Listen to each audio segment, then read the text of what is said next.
Okay, number one, we have to rewrite it. I notice it says the word if already in the sentence, so that's a good trigger word to know that what immediately following it is the hypothesis.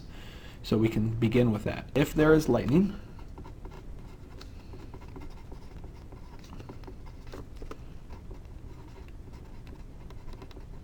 comma, then we cannot go hiking.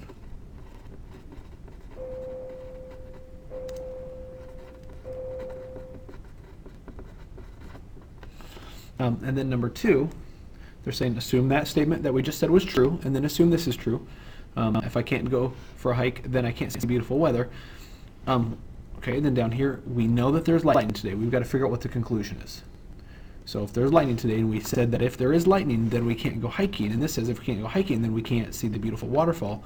Our final conclusion is, since there was lightning today, I can't see the beautiful waterfall.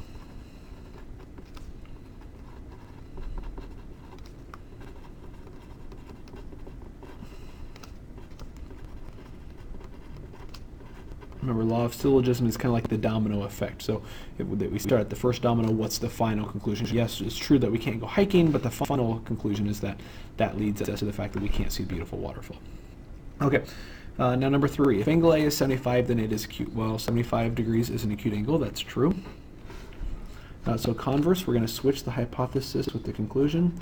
So if angle, I'm going to say if angle A is acute, not just any angle, but if angle A is acute, then its measure is 75 degrees. Well, you can have an acute angle that doesn't measure 75 degrees, so that would be a false statement. The inverse, you go back to the original order, just negate it. So if the measure of angle A is not equal, and so I can use the equal sign with the slash through it, that means not equal to. So if it's not equal to 75 degrees, comma, then, and then negate the second part, I would say then it is not acute.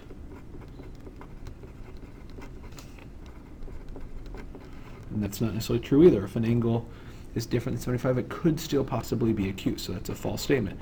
Remember, converse and inverse are equivalent statements, so they need to agree their truth value. So if one's false, the other one needs to be false as well. Contrapositive's truth value has to agree with the conditional. So since the conditional is true, I already know this better be a true. Let's make sure. So contrapositive, I switch the order and I negate it. So it's like the negation of the converse. If angle A is not acute, comma, then its measure is not 75 degrees.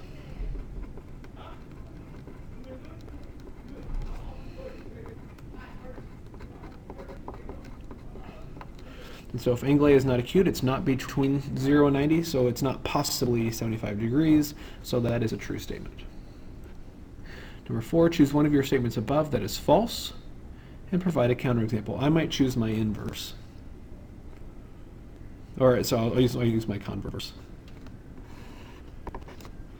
And so give a conditional statement, so I just need to give an angle A that's not 75 degrees. So let's say the measure of angle A equals 50 degrees, because that would be an acute angle, and it's not 75. So that's a counterexample to that statement.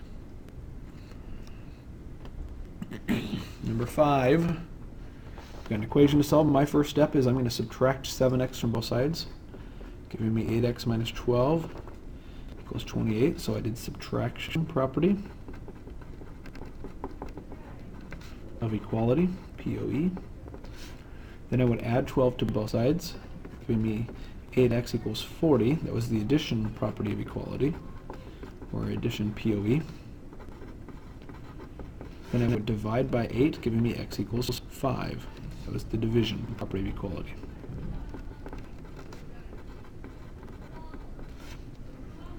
Okay, now in number 6 we look at some different angle pairs. In part A, that's a linear pair. They are not vertical angles. They're not. They're just next to each other. So if the linear pairs are supplementary, they add to 180. So I'm going to add them together, and when you add them, they equal 180. So 7x and 6x are like terms. I have to combine them to make a 13x. So 13x minus 2 equals 180. Add 2 to both sides. 182, so I've got to take 182 divided by 13, and that's 14, so x is 14. On part B, now I have vertical angles. Vertical angles are not supplementary, instead they equal each other. They're congruent. So this time I set them equal to each other. So my equation is going to look different than the last problem. Last problem they were supplementary, they added 180, this time they equal each other. So I'm going to subtract 5x from both sides as my first step. And I'm going to subtract 7 from both sides as my next step. Then I'm going to divide by 4, and I get that x is 15. Let's go to the back page. Okay, so we're given that ABD and DBC are a linear pair, but then they ask us to use the linear pair postulate. What a linear pair postulate says, if they're a linear pair, then they are supplementary. So we're going to stick that in words. Angle ABD and angle DBC are supplementary.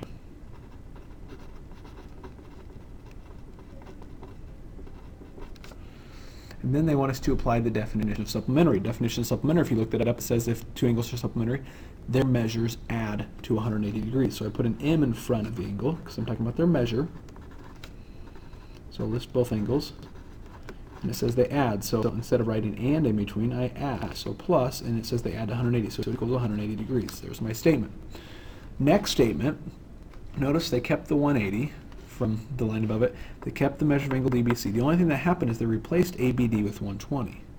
If you look up in our first statement, the first line given, it says that the measure of angle ABD is 120. So they've just switched out ABD with 120 because it's equal to it. That's the substitution property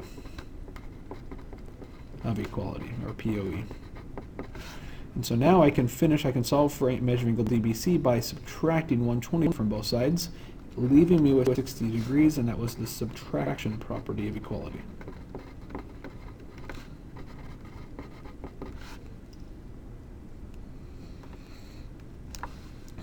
Number 8. We're given that angle 2 is congruent to angle 3. Vertical angles theorem. Okay, I have two pairs of vertical angles. And vertical angles theorem says vertical angles are congruent. So 1 and 2 would be congruent to each other. And then 3 and 4 are also vertical angles, so they're congruent to each other. Okay, they give us no sort of indication what's going on here, but I do know from these two lines, look at 1 is congruent to 2 and 2 is congruent to 3. Well, that looks like a transitive property, or you could use substitution, but if 1 is congruent to 2 and 2 is congruent to 3, I can conclude that 1 is congruent to 3 by transitive or substitution. Both of those are properties of equality, or POEs. Now, I could have also, another option was skip the 1 is congruent to 2 and look at 2 is congruent to 3 and 3 is congruent to 4. Well, I could use transitive or substitution there to say that 2 is congruent to 4. That would have also been acceptable.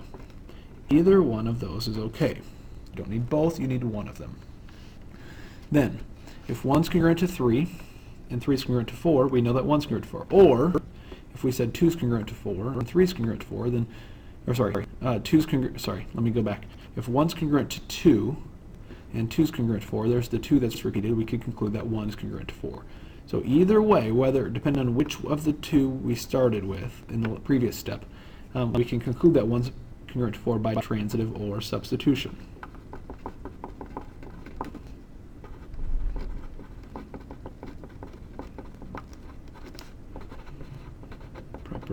Actually, sorry, these are not POEs, these are actually POCs because we're using congruent signs instead of equal signs.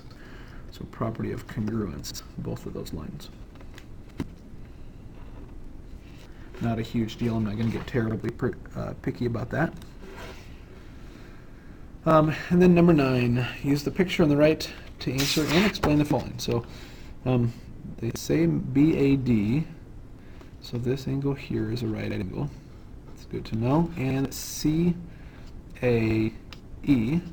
is also a right angle. So this is a 90-degree angle as well. So that means 2 and 3 made up the first angle, so I can say 2 and 3 are supplementary. I'm going to put this down here for my, maybe I'm getting ahead of myself. They're They're wanting to know what, oh, sorry, there's one more piece here. So before I get too far ahead of myself, let me look at this last statement. 34 degrees. And we're trying to figure out what 5 is. Well, here's what I'm going to do. I'm going to erase some of these right angle signs for a minute to explain what's happening here. Okay, so we know if this is a right angle, those lines are perpendicular, that makes this a right angle also, which tells us that 6 and 7 are supplementary. Angle 6 and angle 7, or sorry, complementary. I'm going to write that down.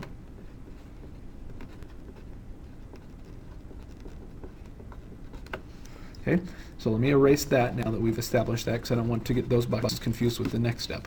We also said CAE was a right angle, so that's this one here. If those two segments, their lines are perpendicular, then so are these over here. So this is also a right angle. That's made up of 5 and 6, so I know 5 and 6 together are complementary.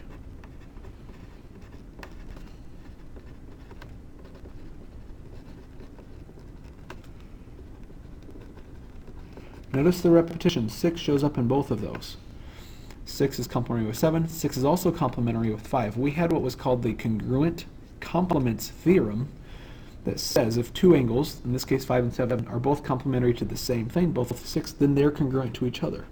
So I can conclude that angle 5 is congruent to angle 7 by the congruent complements theorem.